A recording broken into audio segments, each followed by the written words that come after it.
Hi, good morning. ഞാൻ ആഷിഖ് കമാൽ. എന്തുണ്ട് വിശേഷം? എല്ലാവർക്കും സുഖല്ലേ? ആഗ്രഹിച്ച കിട്ടിയില്ലെങ്കിലും ഉള്ളത് കൊണ്ട് തൃപ്തിപ്പെടുക എന്ന് പറയുന്നത് എല്ലാവരും പറയുന്ന ഒരു കോമൺ വേർഡാണത്. അതിൽ എത്ര ആൾക്കാർ അതിൽ തൃപ്തിപ്പെടുന്നുണ്ട് അല്ലെ? ഇപ്പൊ ചില ആൾക്കാർ എനിക്ക് ഇന്ന ജോലി വേണം, അല്ലെങ്കിൽ ഞാൻ ഇന്നതാണ് പഠിച്ചത്, ആ ജോലി ഞാൻ ചെയ്യൂ. പക്ഷെ വേറെ ജോലി ആയിരിക്കും അവർക്ക് കിട്ടിയിട്ടുണ്ടാവും. പക്ഷെ അവർ വലിയ തൃപ്തിയിലാണ് ചെയ്യുന്ന ആൾക്കാരുണ്ട്. അതിനെ കിട്ടിയതിനെ വലിയ തൃപ്തിയോട് കൂടെ കൊണ്ടുപോകുന്നവരുണ്ട്. ആ തൃപ്തിയോട് കൂടെ കൊണ്ടുപോകുമ്പോഴാണ് നമുക്ക് ആ ജോലിയോടുള്ള ഒരു ആത്മാർത്ഥതയും അതുമെന്നുള്ള ബെനിഫിറ്റും നമുക്ക് കിട്ടാനുള്ള ചാൻസ് ഉള്ളൂ. ഇപ്പൊ ഞാൻ ഫോർ എക്സാമ്പിൾ ഞാൻ എൻ്റെ ലൈഫിലേക്ക് തന്നെ തിരിച്ചു വരാം. ഞാൻ ഭയങ്കര ആഗ്രഹമായിരുന്നു എനിക്കൊരു SI ആവണം എന്നുള്ളത്. ഞാൻ എൻ്റെ ഡിഗ്രി കാലഘട്ടങ്ങളിലൊക്കെ ഡിഗ്രി കഴിഞ്ഞിട്ടാണല്ലോ SI ടെസ്റ്റ് എഴുതാൻ പറ്റുള്ളൂ. അപ്പൊ നമ്മൾ ഡിഗ്രി കാലഘട്ടം നടന്നുകൊടുക്കുമ്പോൾ തന്നെ കരാട്ടക്കൊക്കെ പോകുന്നു, കുറച്ച് ബെൽറ്റുകളൊക്കെ കരസ്ഥമാക്കുന്നു. അപ്പൊ അതിനുള്ള തയ്യാറെടുപ്പ്, എക്സസൈസ്, കാര്യങ്ങൾ അങ്ങനെയൊക്കെ ആയിട്ട് ഞാൻ ചെയ്യുന്നു. അത് കഴിഞ്ഞ് ഡിഗ്രി കഴിഞ്ഞിട്ട് ഞാൻ SI ടെസ്റ്റ് എഴുതുന്നു. ഒരു പ്രാവശ്യം എഴുതി, കിട്ടിയില്ല. രണ്ടാമത്തെ പ്രാവശ്യം അതേപോലെ വെയിറ്റിംഗിൽ കിടന്നു. അവർ വിളിച്ചൊന്നുമില്ല. പിന്നെ അത് അങ്ങനെ പോയി. പിന്നെ എനിക്ക് അപ്പോൾ അത് ഏതായാലും നടന്നില്ല. ആ ആഗ്രഹം അവിടെ തന്നെ വെച്ചു. പക്ഷെ അടുത്തത് എന്താണ് എന്നുള്ളതാണ് ഞാൻ നോക്കുന്നത്. ഒന്ന് പോയാലും ഒന്ന് നമ്മളെ കയ്യിൽ വേണം, അത് പോയാലും അടുത്തത് നമുക്ക് വേണം. അങ്ങനെയുള്ള രൂപത്തിൽ ചിന്തിക്കുന്ന ഒരാളാണ്. നെക്സ്റ്റ് ഞാൻ നോക്കി പട്ടാളത്തിൽ ചേരണം. വലിയ ആഗ്രഹമായിരുന്നു പട്ടാളത്തിൽ ചേരണം. നമുക്ക് നാടിനെ കാക്കുന്ന ഒരു വ്യക്തി എന്ന് പറഞ്ഞാൽ അതിനേക്കാൾ വലുതൊന്നുമില്ല. അങ്ങനെ ആവണം എന്നുള്ള ഒരു ആഗ്രഹമായിരുന്നു. അപ്പൊ അന്നത്തെ കാലത്തൊക്കെ പേപ്പറിലാണ് വരിക. ഇന്നത്തെ പോലെ സോഷ്യൽ മീഡിയ വളരെയിലൊന്നും വളരാത്ത കാലം, മൊബൈൽ ഫോൺ പോലും ഇല്ലാത്ത കാലഘട്ടമാണ് അന്ന്.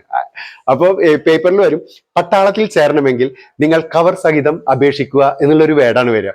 അപ്പൊ ഈ കവർ ഞാൻ 18 പ്രാവശ്യം അയച്ചിട്ടില്ല, ഒരു റിപ്ലൈ പോലും എനിക്ക് കിട്ടിയിട്ടില്ല. നിരാശയായില്ല ഞാൻ. പിന്നെ ഞാൻ കോളേജിൽ ക്ലാസ് എടുക്കുന്നു, പ്രൈവറ്റ് ഫാമിലി സ്കൂളിൽ അങ്ങനെയൊക്കെ ആയിട്ട് ട്യൂഷൻ ബാച്ച് ആ ഒരു ലെവലിലേക്ക് ഇങ്ങനെ പോയിക്കൊണ്ടേയിരുന്നു.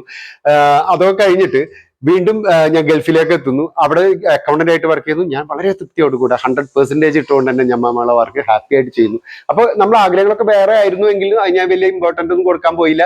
കാരണം നമുക്ക് കിട്ടിയത് ഇതാണ്. അതിൽ ഞാൻ ഭയങ്കര തൃപ്തനായിട്ട് പോയി എന്നുള്ളതാണ്. അത് കഴിയുന്നു.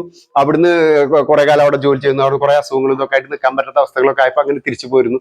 പിന്നീട് ഞാൻ പഠിക്കുന്ന കാലത്ത് തന്നെ nursing and panchakarma therapy course ഞാൻ കഴിഞ്ഞിട്ടുള്ള ഒരു വ്യക്തിയാണ്. അപ്പൊ എനിക്ക് ഫിനാൻഷ്യൽ കുറെ പ്രശ്നങ്ങളും കാര്യങ്ങളും വന്നപ്പോൾ അക്കൗണ്ട്സിൽ ഞാൻ ജോയിൻ ചെയ്തു. സൈഡായിട്ട് ഇതും ചെയ്യാൻ തുടങ്ങി. പിന്നെ ഫുൾ ടൈം ആയിട്ട് അതും മസാജും കാര്യങ്ങളും അങ്ങനെ ആയിട്ടുള്ള കുറെ കാര്യങ്ങളൊക്കെ ചെയ്തു. അപ്പോഴും ഞാൻ വളരെ ഹാപ്പി ആയിട്ട് തന്നെ കാര്യങ്ങൾ ചെയ്തു. ഇന്ന് ഞാൻ അതും കഴിഞ്ഞു. പിന്നെ ഇന്ന് ഞാൻ ഒരു ആയുർവേദിക് ട്രീറ്റ്മെന്റ് സെന്ററിൽ മാനേജറായിട്ട് വർക്ക് ചെയ്യുന്നു. ഇവിടെയും ഞാൻ ഹാപ്പിയാണ്. ഇതിൽ കുറെ പിള്ളേര്, പ്രത്യേകിച്ച് ഇന്നത്തെ കുറച്ച് ജനറേഷനിലാണ് ഞാൻ കണ്ടു വന്നിട്ടുള്ളത്. പണ്ട് കാലത്തൊക്കെ ഉള്ളൊരു ഇത് കിട്ടിയില്ലെങ്കിൽ അതും ചെയ്യണം, കുറെ ആവശ്യങ്ങളുണ്ട് നമുക്ക് എന്നുള്ള ചിന്താഗതിക്കാരാണ്.